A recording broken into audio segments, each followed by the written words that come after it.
Hello प्यार दोस्तों, आप सभी लोगों का स्वागत है हमारे यूट्यूब प्लेटफॉर्म पर। तो जैसा कि हमारा चल रहा है बायोलॉजी में कोशिका सेल में हम पढ़ रहे हैं कोशिका सेल के अंग में हम लोग कई अंग पढ़ लिए हैं। वो वीडियो आपको प्लेलिस्ट में मिल जाएगी। आज हम पढ़ने वाले हैं तारक का सेंट्रोसोम अंग हम लोग पढ़ने वाले हैं। तारक का है तो देखिए, इसको किसने देखा था, किसने खोजा था, ये क्या है, इसके बारे में पढ़ेंगे हम लोग। तो देखिए, देखा था तो बेंडेन ने इसको, सर्वप्रथम तारक काय को किसने देखा था तो बेंडेन ने देखा था। याद रखना, सर्वप्रथम तारक काय को किसने देखा था तो बेंडेन ने। खोजा था किसने तो बोवेरी ने खोजा था। तो इसको बोवेरी ने तारक काय को खोजा था, देखा था बेंडेन ने सर्वप्रथम। याद रखना, इंपॉर्टेंट है। जो देखा था और जो खोजा, जितने भी साइंटिस्ट के नाम होंगे वो वेरी वेरी इंपॉर्टेंट होते हैं, जान लीजिए। देखिए, ये पादप सेल में नहीं होता है। प्लांट सेल जो अपना है उसमें तारक काय नहीं पाया जाता है। ये एनिमल सेल में पाया जाता है। कौन तारक काय? एक तारक काय को दो तारक केंद्र होते हैं। एक तारक काय में दो तारक केंद्र होते हैं जो 90 डिग्री कोण पर होते हैं, 90 अंश के या 90 डिग्री कोण पर होते हैं। तो देख लीजिए तारक काय का चित्र। तो ये अपना तारक काय है कोशिका में। ये देखो अपना है तारक काय। तो इसमें देखो दो तारक केंद्र होते हैं, 90 डिग्री के रेड वाला तारक, और ये जो खाली है वो तारक क्षेत्र होता है। ये तीनों मिलकर तारक काय बनाता है। इसका कार्य क्या है इसको आगे बताएंगे। पहले इसके तारक केंद्र को बता देता हूँ। स्क्रीनशॉट लो, इसके लिए बाद तारक केंद्र को बताते हैं। अब देख लीजिए तारक केंद्र सेंट्रियोल। तारक केंद्र को सेंट्रियोल कहता है। इसको देख लीजिए, तारक केंद्र या सेंट्रियोल होता क्या है।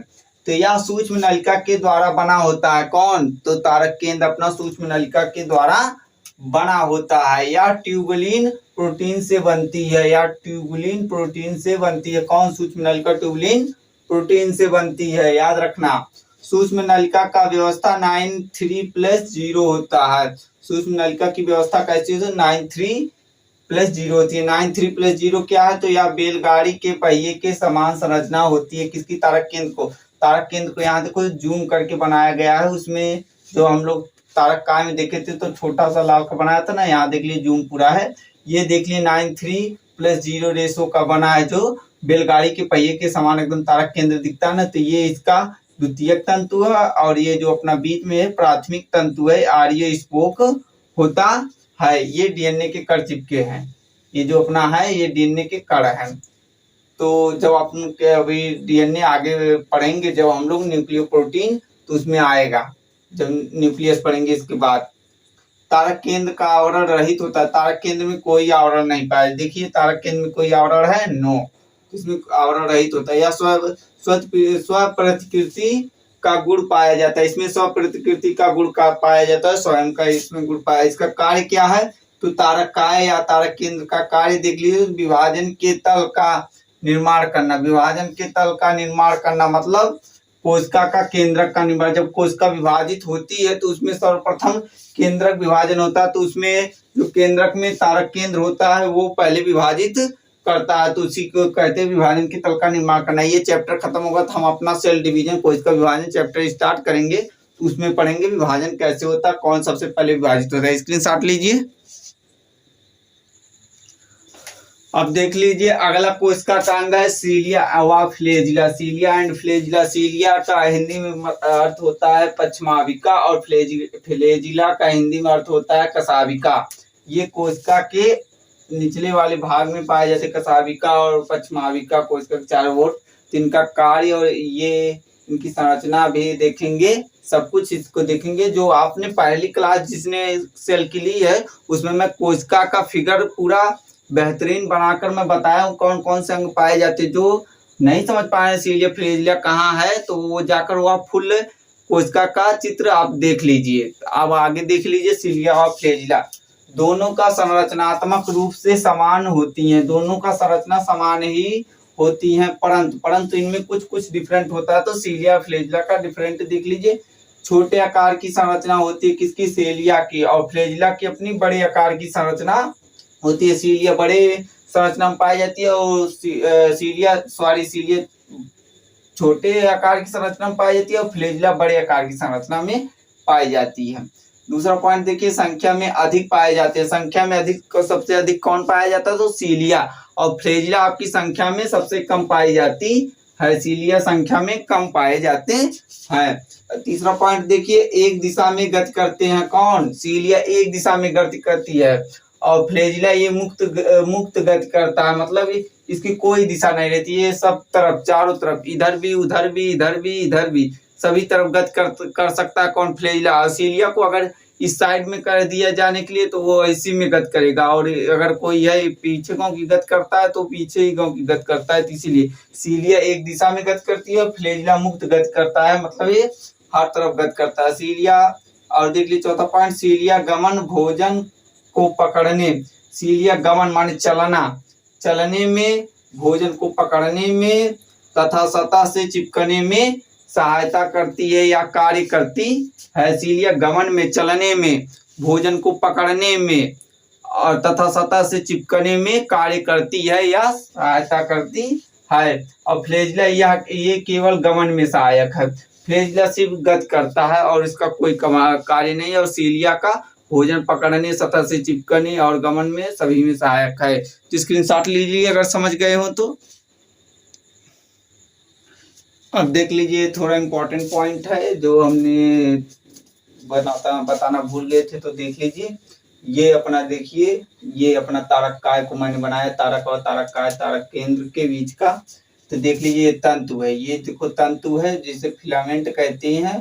पहले यहाँ पर देखिए, ये आधार काय है, जो तारक केंद्र की इनका आधार काय है। ये तारक केंद्र का रूपांतरण आधार काय कहलाता है, 9+0 का होता है। फिर इसके ऊपर देखिए तंतु होता है, जो अपना तंतु होता है फिलामेंट। फिलामेंट देखिए सूक्ष्म नलिकाओं से मिलकर बना होता है, 9² + 2 का। फिर इसके बाद देखिए अपना ये तारक केंद्र बनता है। तारक केंद्र ये प्लाज्मा अवस्था है, इसकी प्लाज्मा अवस्था। ये नोट में देख लीजिए, माइटोकॉन्ड्रिया, हरित लवक व परऑक्सीसोम। परऑक्सीसोम एक में है, परऑक्सीसोम को छोड़कर कौन कौन? माइटोकॉन्ड्रिया, हरित लवक व परऑक्सीसोम को छोड़कर सभी कोशिकांग एक तंत्र का निर्माण करते हैं, जिसे अंतःझिल्ली का तंत्र कहा जाता है। कौन कौन? माइटोकॉन्ड्रिया, हरित लवक व परऑक्सीसोम को छोड़कर सभी कोशिकांग एक तंत्र का निर्माण करते हैं, जिसे अंतःझिल्ली का तंत्र कहा जाता है। समझ गए ना? स्क्रीनशॉट लीजिए। अब देख लीजिए अगला कोशिका का अंग रिक्तिका। रिक्तिका क्या है? रिक्तिका का कार्य क्या है ये देख लेते हैं। तो रिक्तिका, पहला पॉइंट देखिए, रिक्तिका। रिक्तिका में, रिक्तिका पादप कोशिका का लगभग 90% का क्षेत्र रखता है। तो रिक्तिका जो है अपनी प्लांट सेल है, प्लांट सेल, पादप सेल में, तो कोशिका का यह 90% भाग रिक्तिका का ही होता है। किसमें? पादप कोशिका में रिक्तिका 90% भाग कोशिका का रिक्तिका होती है, बाकी 10% में और सब अंग होते हैं, जो माइटोकॉन्ड्रिया, गोल्गी बॉडी, ये सब 10% भाग से माइटोकॉन्ड्रिया के अलग अंग होते हैं, और अकेले ही रिक्तिका 90% भाग पादप कोशिका में होती है। याद रखना, जंतुओं में या तो रिक्तिका नहीं होती है, जंतु कोशिका में या तो रिक्तिका नहीं होती है, या तो बहुत छोटी होती, इतनी छोटी होती है, बहुत छोटी होती है, सूक्ष्म एकदम होती है। तो याद रखना पॉइंट, जंतुओं में या तो रिक्तिका नहीं होती है या तो बहुत छोटी होती है, और पादप कोशिका का लगभग 90% भाग क्षेत्र रिक्तिका का होता है। रिक्तिका के चारों ओर एक झिल्ली पाई जाती है, जो टोनोप्लास्ट कहलाता है। यह एक चयनात्मक पेन ऑफ झिल्ली है, ये याद रखना, बहुत इंपॉर्टेंट पूछ लेता है। चयनात्मक पेन ऑफ, चयनात्मक झिल्ली किसे कहा जाता है? तो टोनोप्लास्ट को कहा जाता है। या रिक्तिका के चारों ओर एक झिल्ली पाई जाती है, जिसे चयनात्मक पेन ऑफ झिल्ली कहा जाता है, जो टोनोप्लास्ट कहलाता है। रिक्तिका के प्रकार देखिए, रिक्तिका 4 प्रकार की पाई जाती है। आपकी रिक्तिका 4 प्रकार की पाई जाती है। तो देख लीजिए, पहला रसधानी, इसमें जल प्लस अवशिष्ट पदार्थ होते हैं। किसमें? रसधानी में जल प्लस अवशिष्ट पदार्थ होते हैं। और दूसरा पॉइंट इसका, यह प्लांट सेल में होती है। कौन? रसधानी प्लांट सेल में होती है, एनिमल सेल में नहीं पाई जाएगी। या आकृति को बनाए रखती है। कौन? राजधानी। राजधानी आकृति को बनाए रखती है एवं परासरण नियंत्रण भी करती है।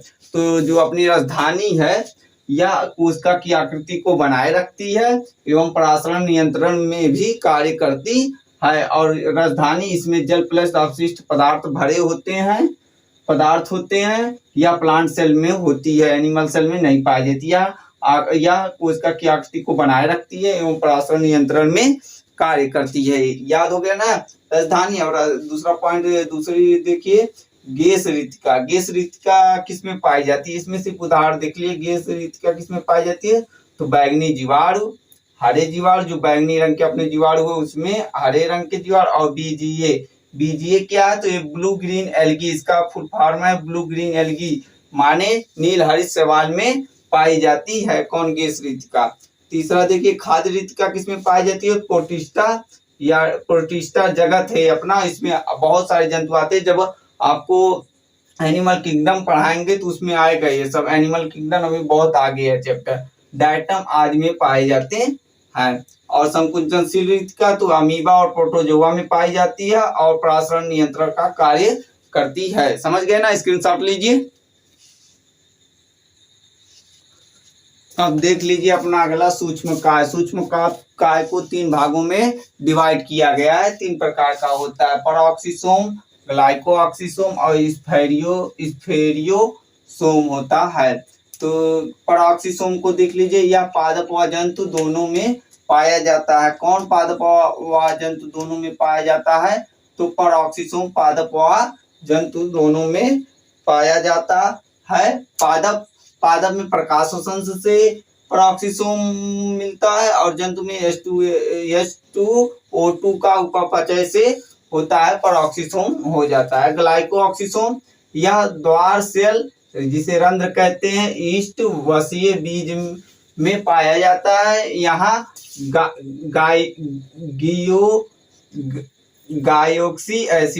गायक्सो एसिड चक्र चलता है। यहाँ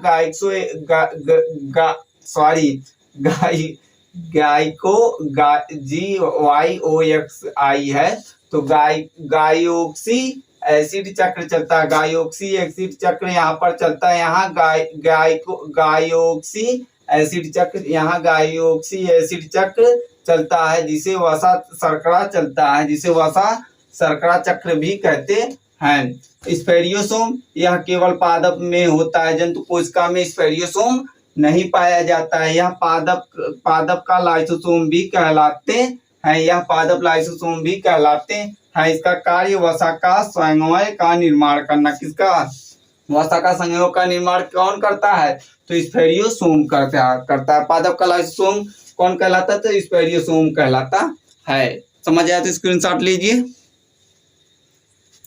तो आज की क्लास यहीं पर समाप्त होती है। अगली क्लास में हम न्यूक्लियस पढ़ेंगे, केंद्रक, और उसके बाद बचा है अपना जो डीएनए जो अपना क्रोमैटिन पदार्थ है वो बता है। तो उसको अगली क्लास में वो लोग खत्म कर देंगे। बाकी आपको क्लास कैसी लगी कमेंट सेक्शन के माध्यम से बताइए। और पीडीएफ जिसको नहीं मिल रही है, टेलीग्राम चैनल का मैं डिस्क्रिप्शन में लिंक डाल दूंगा, वहां पर मिल जाएगी। बाकी आप लोग टेलीग्राम चैनल का, मेरा नाम है योर एग्री एकेडमी, जो चैनल का नाम है वही टेलीग्राम चैनल का नाम है। आप जाकर सर्च करके ज्वाइन करके वहां से पीडीएफ डाउनलोड करके अच्छी तरह से नोट्स बना सकते हैं। बाकी क्लास आपको कैसी लगी कमेंट सेक्शन के माध्यम से बताइए और वीडियो को लाइक कीजिए, शेयर कीजिए, चैनल को सब्सक्राइब कीजिए। धन्यवाद।